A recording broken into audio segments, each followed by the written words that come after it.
오늘도 순식간에 도서 한 권, 순삭, 오순도순, 오늘의 도순이 성병숙입니다. 오늘 여러분에게 소개해드리고 싶은 책은 두란노에서 출간한 오늘도 만나를 줍는 여자입니다.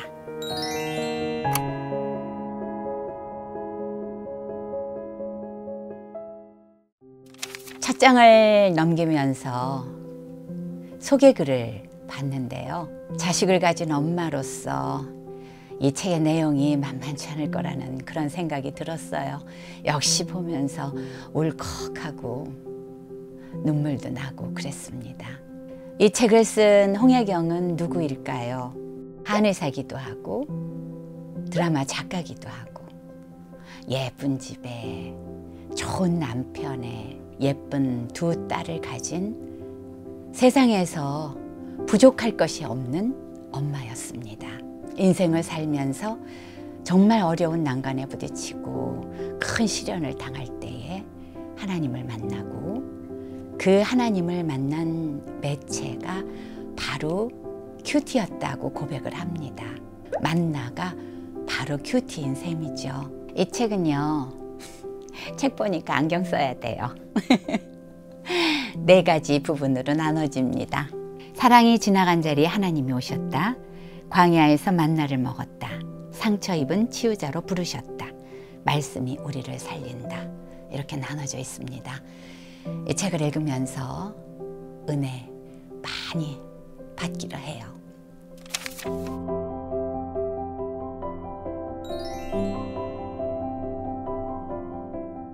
나는 제니퍼 키우는 재미에 쏙 빠졌다.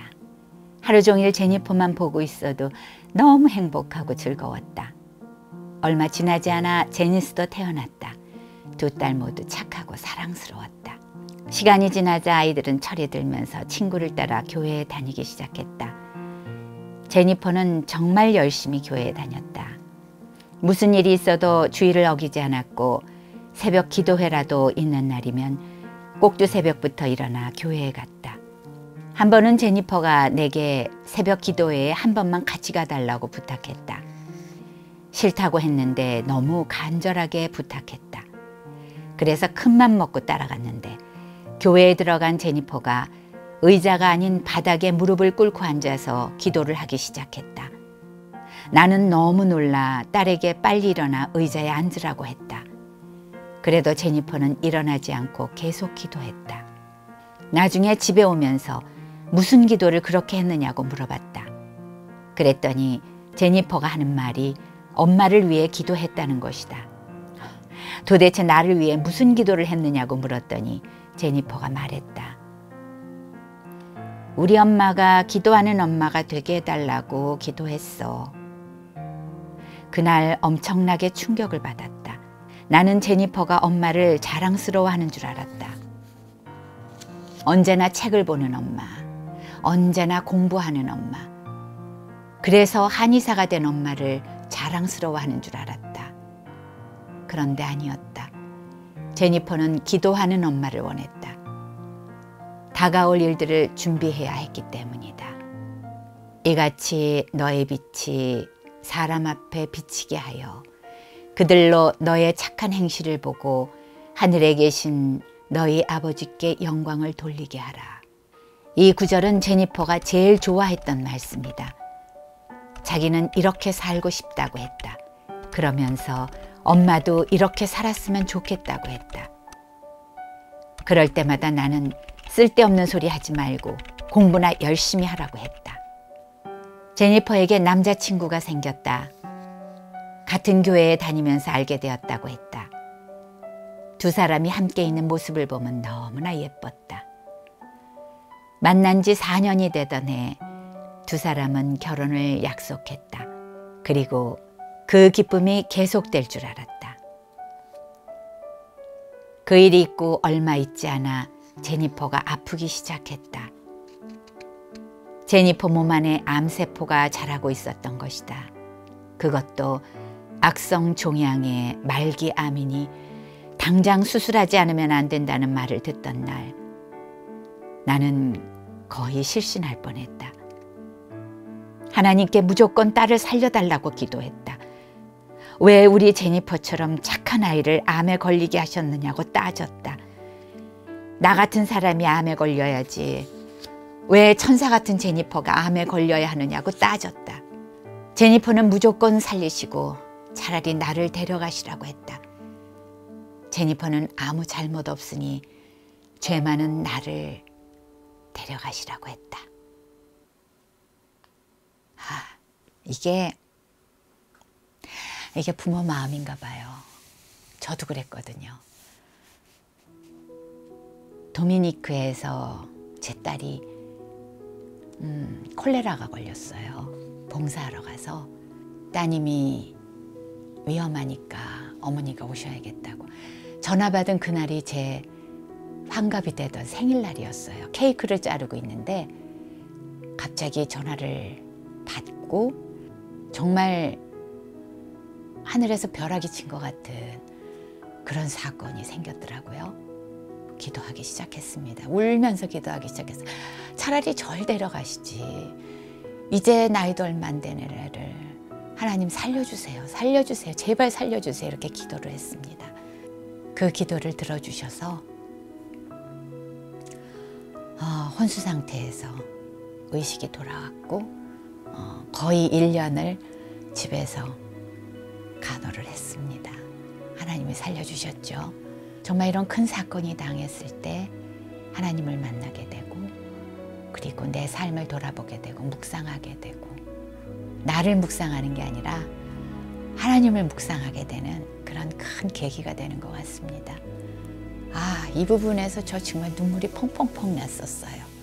한참 울었습니다. 다시 또 책으로 들어가 볼까요?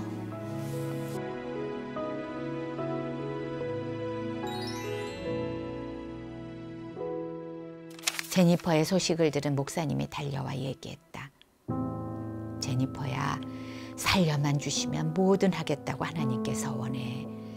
선교사가 되라 하시면 선교사가 되고 목사가 되라면 목사가 되겠다고 서원해. 살려만 주시면 하라는 대로 무슨 일이든 다 하겠다고 서원해. 그런데 제니퍼는 끝까지 서원하지 않았다. 엄마, 난 그렇게 못해. 그런 식으로 하는 건 하나님의 뜻을 이뤄드리는 게 아니야. 난 그냥 하나님 뜻을 이뤄드리고 싶어. 잘났다, 잘났어. 넌 지금 이 순간에도 그런 말이 나오니? 너 정말 나빠. 넌 하나님만 중요하니? 난 정말 너한테 아무것도 아니었니? 난 그렇게 못해. 난 무조건 살려달라고 기도할 거야. 하지만 하나님은 제니퍼의 기도를 들어주셨다. 제니퍼는 울고불고 매달리던 내 손을 놓고 주님 손을 잡며 떠났기 때문이다.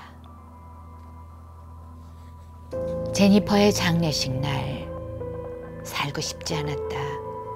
차라리 죽는 게 나을 것 같았다. 제니퍼가 없는 세상을 살 자신도 없었다. 왜 나를 먼저 데려가시지 않았느냐고 울부짖었다. 그러던 어느 날 울다 지쳐 쓰러져 누워있는 나에게 주님이 찾아오셨다. 그리고 너무나 작고 은밀한 목소리로 말씀하셨다. 내가 너를 데려가지 않은 이유를 알고 싶니? 내가 너를 데려갔으면 너는 지옥에 갔을 거야. 그래서 너를 데려갈 수 없었어. 그러면 너는 영원히 제니퍼를 만날 수 없어. 그래서 제니퍼를 먼저 데려온 거야. 그러니까 너도 이제부터 천국에 갈 수 있는 사람으로 살아야 해. 그래야 제니퍼를 만날 수 있어. 하나님께서 나를 찾아오셨다. 나도 제니퍼처럼 하나님의 손을 잡을 수밖에 없었다. 하나님은 이런 나를 광야로 데려가셨다. 네. 홍혜경 집사님은 딸을 일찍 세상을 떠나보내면서 하나님을 원망하고 너무 힘들어하고 사람 앞에 나가는 것조차 싫어하고 그런 우울 속에 빠져 계시다가 큐티하고 묵상하면서 하나님 만나고 교제가 더 깊어지고 그러면서 그 터널에서 드디어 빠져나와서 정말 새로운 삶을 살기 시작하시네요. 매일 아침 500명에게 큐티를 한 내용을 나누고 있다고 합니다. 어떠세요? 지금도 어려우신 속에 있나요? 너무 힘들고 외롭고 그리고 절망하고 그러신 분들, 홍혜경 집사님이 이렇게 터널을 빠져나온 것처럼 여러분도 이 책을 함께 하면서 빠져나왔으면 좋겠습니다. 큰 힘이 될 것 같아요. 오늘도 순식간에 도서 한 권 순삭. 오늘 소개해드린 책은 오늘도 만나를 줍는 여자였습니다. 감사합니다.